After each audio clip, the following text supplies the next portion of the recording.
Diyos ko, may paandar. Eto na. Merong 10,000, 9,500, at merong 80,000. Bakit siya naging 24K? Meron po siyang gold na nakalagay po sa ibabaw, which is edible also. Pinapakain niyo ng gold yung mga tao dito?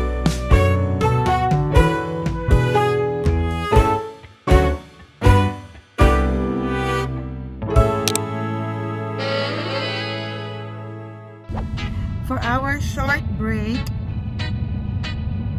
I have decided to visit this new destination. You will experience high-end amenities and nature, the beauty of nature. So exciting. At yan talaga ang kailangan ko ngayon para makarelax naman ako. As a musical performer. Wow! So actually, gutom na gutom ako. At meron daw silang restaurant. So mamaya malalaman natin kung ano yung mga nasa menu. Importante yun, di ba? Pag may pupuntahan kayong resort na masarap ang food. Clue? Nasa Tanawan, Batangas itong resort na ito.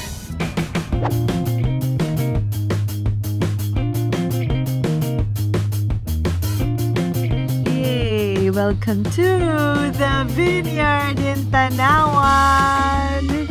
Welcome to the Vineyard, bebe!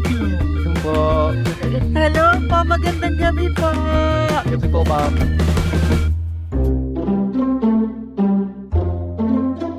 Yay! Ito pala ang The Vineyard. Hello po.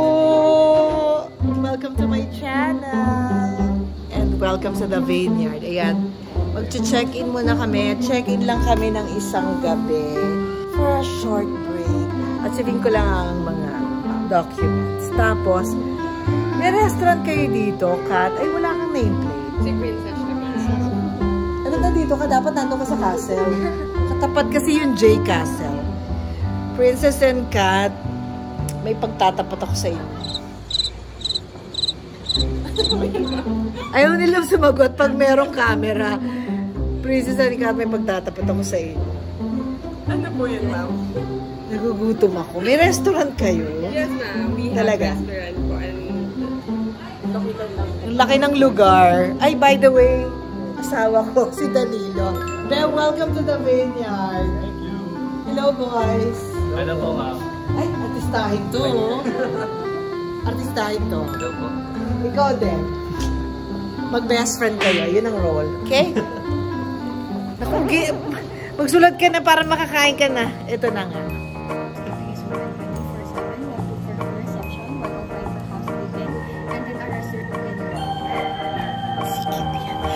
Ready na tayo mag-check-in sa ating room, which is Villa number 5. Let's go to Villa number 5. Are you excited, bebe? Ano ba siya ng face? Dilim, sorry. At kahit naman gabi, well-lit naman ang buong property. Ayun! Long table restaurant. Ilalapag ko lang mga gamit ko.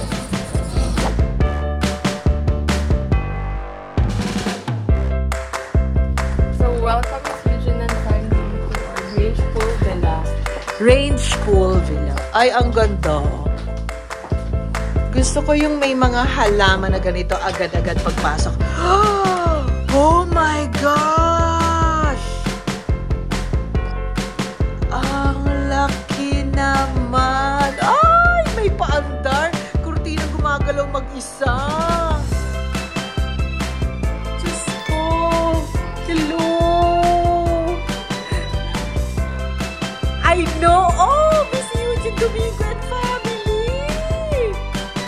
Thank you po. Diyos ko, may paandar. Eto na. Buksan mo na yan, Kat. Oh my God! Ang ganda! Woo! Oh my gosh!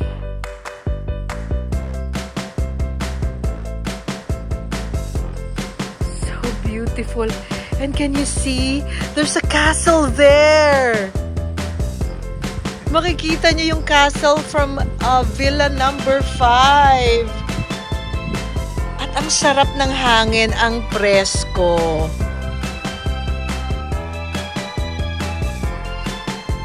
Ayun. Oh, tomorrow, mas ma-appreciate natin tong lahat.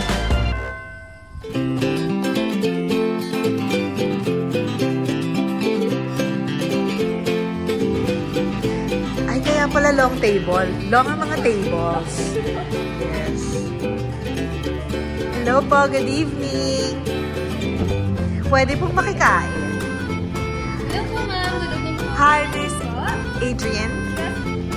So, ito ang long table restaurant dito sa The Vineyard. It can accommodate really big groups and families, diba? At dahil sa nakikita kong maraming pages at makapal, maraming choices. Lahat ng cravings. For me, beef bulalo. Yes, and may rice po yun. Isang kaldero. Joke lang. Isa lang. One plain rice po. Oo, plain. And then for you, bebe, hindi pa siya makapag-decide. Yung pansit. Pansit bihon, ma'am. Opo. I repeat your order, ma'am. One bulalo, one plain rice, one pancit canton without meat, more vegetable, and shrimp. Okay, ma'am. 20 to 30 minutes serving. Thank you so much, Adrian. Alam mo, ang tagal na kababad yung camera ko sa'yo. Ikaw na lang ang laman nitong vlog. Huwag kayo mag-alala. Kasama rin kayo. Ang ganda ng mga smile nyo dito.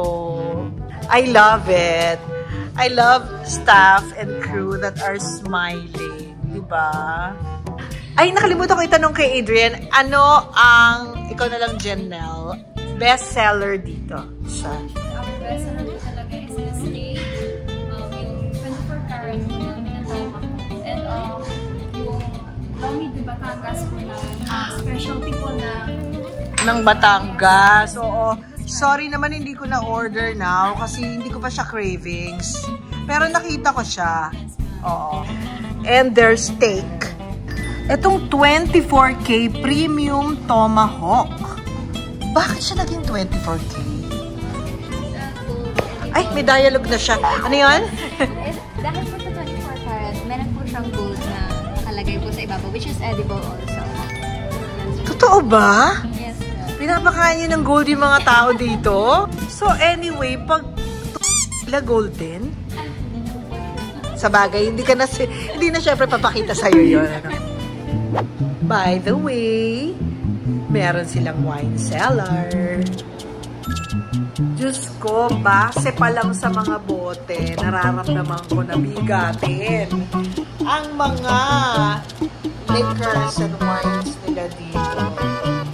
Merong 10,000, 9,500, at merong 80,000. Do you have any idea how much this is?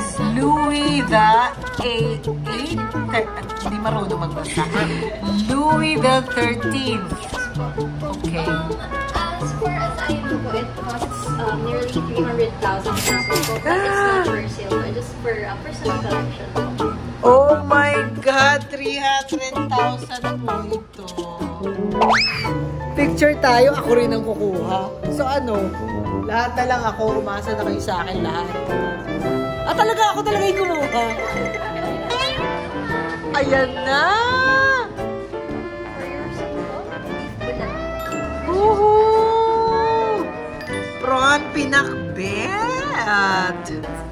Ayan, pansit canton. Grabe, siguro merong may birthday. Ay, Diyos ka!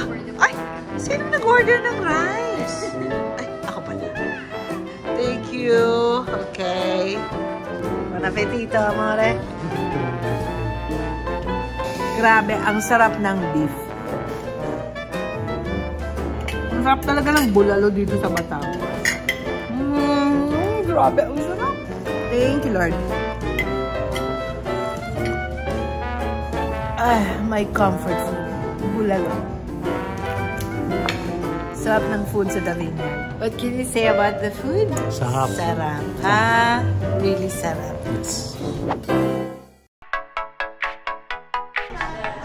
Maganda umaga po. Long table. Hello po. Good morning.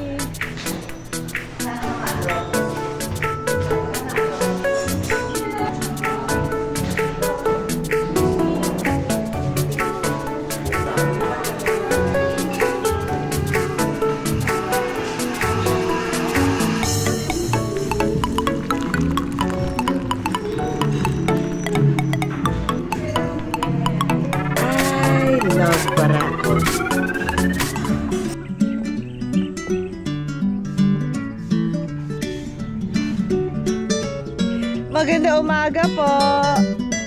Ako po si Eugene. Ay! Ganda nakita ako ng grapes!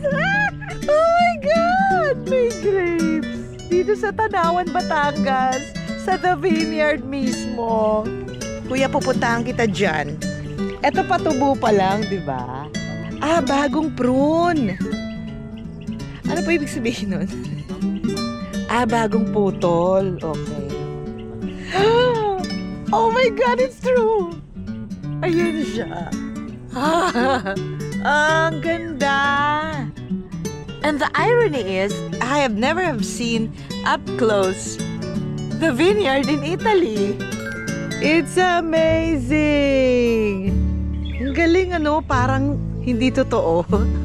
Kasi matigas pa eh. Ayun, medyo red na oh. Gaano katagal bago nagiging hinog? 3 months, 3 months. Ready na ba yan? Maasim yan, be. Let's try. You.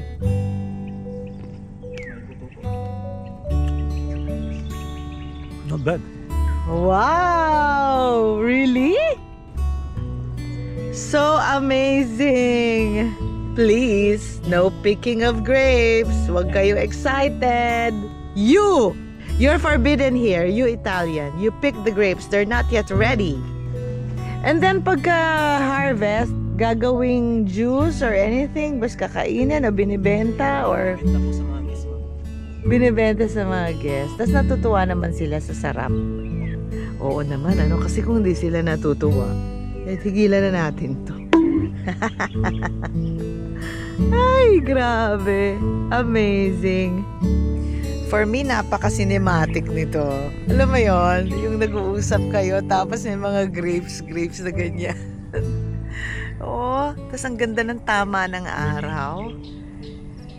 Tsaka tama lang sa height ko, na makapaglakad ako. Diba? Ang ganda-ganda. Aliw na aliw ako.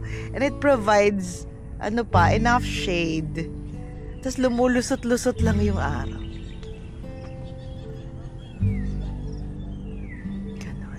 Maganda ba yun? Maganda yun. Ayan.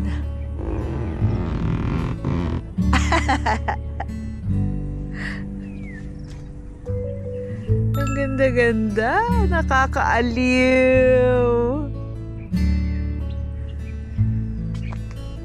Ang ganda.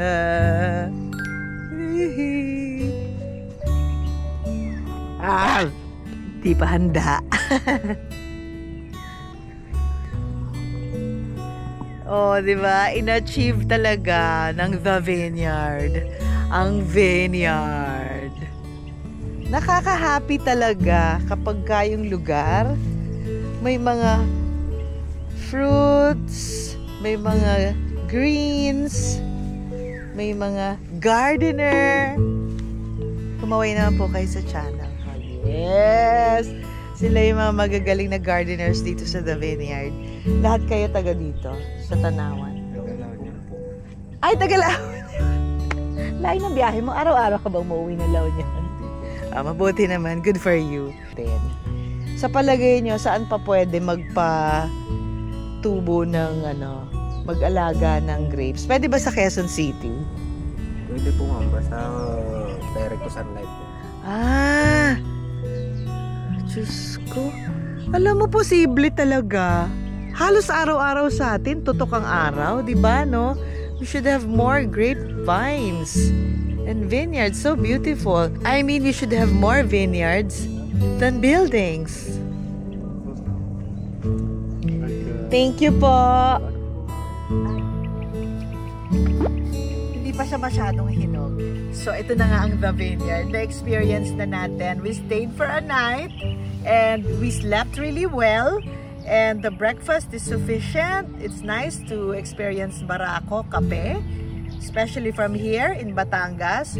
So remember, if you want to spend some time with your family and enjoy their amenities, especially for your children, and for example, meron kayong mga turistang nagbabalik bayan at bago sila bumalik sa ibang bansa kung saan sila nagtatrabaho, you can create memories by visiting this place. And of course, very special sa akin na makakita ng wow, may vineyard tayo dito sa Pilipinas at malapit lang sa Metro Manila, dito sa Tanawan, Batangas. True to its name naman, The Vineyard. Thank you and experience! Yes.